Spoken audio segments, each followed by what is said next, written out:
Bonjour à toutes et à tous, un exercice non pas sur le théorème de Thalès, mais ici sa réciproque.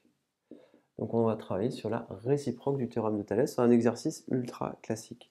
Alors vous avez cette configuration-là avec les longueurs qui vous sont données.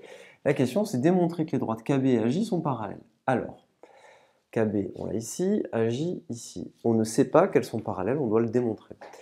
Alors, ce qui nous est donné, ce sont différentes longueurs. Comment fait-on? Eh bien, déjà, on va dire que KI et KIJ et BIA sont alignés, et dans cet ordre. On a donc affaire implicitement à deux droites séquentes en I. D'accord? Les deux droites sont séquentes en I. On peut le préciser. Les deux droites sont séquentes en I. On a ainsi deux calculs à faire. On va les faire séparément. Je vous rappelle que vous devez calculer la petite longueur sur la grande, la petite sur la grande. Vous pouvez faire grand sur petit, c'est pas grave, mais il faut faire un choix dès le début. Donc soit vous faites petit sur grand à chaque fois, soit le contraire, grand sur petit à chaque fois. Et il faut prouver que ces deux quantités-là sont égales. Donc on les calcule séparément. Vous n'écrivez pas que c'est déjà égal. Vous le démontrez. Donc on le calcule. KI sur JI. KI, ça fait 6. JI, ça fait 7,5. Je fais le calcul et ça fait 0,8.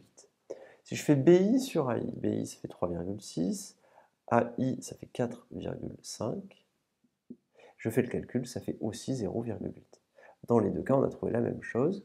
Donc, on peut bien écrire que l'on a KI sur JI qui est bien égal à BI sur AI.